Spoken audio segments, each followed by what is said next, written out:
स्वागत है आप सभी को मेरा YouTube चैनल में जिसका नाम है स्मार्ट टैक्स 360। आज हम लोग बात करेंगे बिजनेस या कॉरपोरेट प्रोफाइल के बारे में।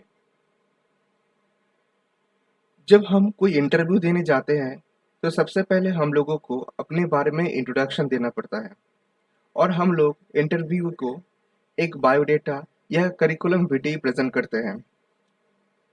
Same type of situation business environment में भी होते हैं। जब कोई बिजनेसमैन या प्रोफेशनल कोई भी बिजनेस पर्पस के लिए कोई मीटिंग में जाते हैं तब उनको अपना प्रोफाइल देना पड़ता है। अब हम लोग जानेंगे कौन कौन सा वो सिनेरियो है जब एक बिजनेसमैन या एक प्रोफेशनल को कॉर्पोरेट प्रोफाइल या बिजनेस प्रोफाइल देना पड़ता है। Number one, business meeting with client. Number two, business presentation. Number three, applying for empanelment as service provider. Number four, secure a work order. Number 5, going for bidding. Number 6, any other purpose। यानी कि अगर आप एक businessman हो और आपको ये सारे पर्पस फुलफिल करने हैं तो आपके पास ज़रूर एक बिजनेस प्रोफाइल या एक कॉर्पोरेट प्रोफाइल होना चाहिए। अब बात करेंगे एक कॉर्पोरेट प्रोफाइल में क्या क्या कंपोनेंट्स या क्या क्या कंटेंट्स होना चाहिए। सबसे पहले कॉर्पोरेट प्रोफाइल में आपका कंपनी के ब्रीफ डिटेल होना चाहिए, ब्रीफ पास्ट हिस्ट्री होना चाहिए। आप पहले क्या सक्सेस या रिवॉर्ड अचीव किए हो उसके बारे में आपको ज़रूर बताना चाहिए। इसके साथ आपका future project, achievement, list of certificates क्या है, ये सब भी आपको बताने होंगे। नंबर टू, आप जो सेक्टर से बिलोंग कर रहे हो उस सेक्टर में आपका इंडस्ट्री में का क्या रोल है, आपका की प्रोडक्ट या सर्विस क्या है, आपको इसके बारे में हाईलाइट या फोकस करना चाहिए। अगला पॉइंट है आपका मिशन और vision statement clearly spell out होना चाहिए। पॉइंट नंबर 4 पे आपका जो स्ट्रेंथ है वो स्ट्रेंथ को सबसे पहले आपको प्रेजेंट करना होगा। हम लोग जानते हैं मैनेजमेंट में स्वॉट एनालिसिस होता है, strength, weakness, opportunity and threat. पर जब आप अपने आप को या अपने बिजनेस को प्रेजेंट करेंगे तब आपका स्ट्रेंथ सबसे पहले फोकस होना चाहिए। अगला पॉइंट है list of major क्लाइंटेली।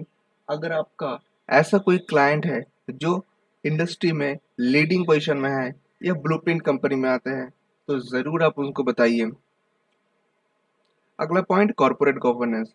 Corporate governance से अगला बंदे को इस बारे में मालूम चलेगा कि आपका बिजनेस कौन कौन सा स्टैंडर्ड्स या यार्डस्टिक को मैच कर रहे हैं। एक बढ़िया कंपनी को ज़रूर इंटरनल कॉर्पोरेट गवर्नेंस में ध्यान देना चाहिए और आपको इस कॉर्पोरेट गवर्नेंस के बारे में अपने बिजनेस प्रोफाइल में ज़रूर बताना चाहिए। अगला पॉइंट है application of IT in your business और प्रोफेशन। हम जानते हैं कि अभी डिजिटल एरा है तो सारा काम ऑनलाइन प्लेटफॉर्म में हम लोगों को करना होगा। इस सिचुएशन पे आपको क्लाइंट को ये बताना है कि आप डिजिटली कितने साउंड हैं, आप कौन-कौन सा आईएस स्टैंडर्ड को फॉलो कर रहे हैं और आईएस सिक्योरिटी पॉलिसी क्या है, रिस्क मैनेजमेंट पॉलिसी क्या है, ये भी आपको बताना होगा ताकि क्लाइंट आपके और आपके बिज़नेस के बारे में एक बढ़िया कॉन्सेप्शन कर पाएँ। अगला पॉइंट है how strong is your internal control. Internal control का मतलब होता है वो सारे पॉलिसी एंड प्रोसीड्यूर जो मैनेजमेंट अडॉप्ट करते हैं ताकि उन लोगों का इंटरनली जो इशू है उसको तुरंत सॉल्व किया जाए। इंटरनली अगर कोई वीकनेस है तो उसको तुरंत आइडेंटिफाई करके उसमें प्रॉपर स्टेप्स लिया जाए। आपको ये भी बताने होंगे कि आपके इंटरनल पॉलिसी, इंटरनल कंट्रोल के सारे पॉलिसी क्या है। अगला पॉइंट है have you complied the industry benchmark. आप जिस इंडस्ट्री में बिलोंग कर रहे हो उस इंडस्ट्री का पैरामीटर्स क्या है, स्टैंडर्ड्स क्या है, की फाइनेंशियल रेशियो क्या है, क्या आप वो रेशियो को अवेल कर रहे हो, इसके बारे में आपको ज़रूर हाईलाइट करना चाहिए। और फाइनली आपको बताना चाहिए कि आपका बिजनेस का कॉन्टैक्ट डिटेल्स क्या है। यहाँ पे आप अपना पर्सनल डिटेल्स, कंपनी का help desk number, website address, ये सारे अगले क्लाइंट को या जिसके साथ आप बात करने जा रहे हो उसको ज़रूर बताएंगे ताकि अगर वो इंटरेस्ट फील करेगा तो आपके साथ ज़रूर कांटेक्ट करेगा। फ्रेंड्स, अगर आपको लगता है कि एक बिजनेस प्रोफाइल बनाना बहुत मुश्किल काम है तो आप प्लीज़ डिस्क्रिप्शन बॉक्स में जाइए, आपके लिए मेरा तरफ से एक सरप्राइज़ है। Friends, Thanks for watching my video.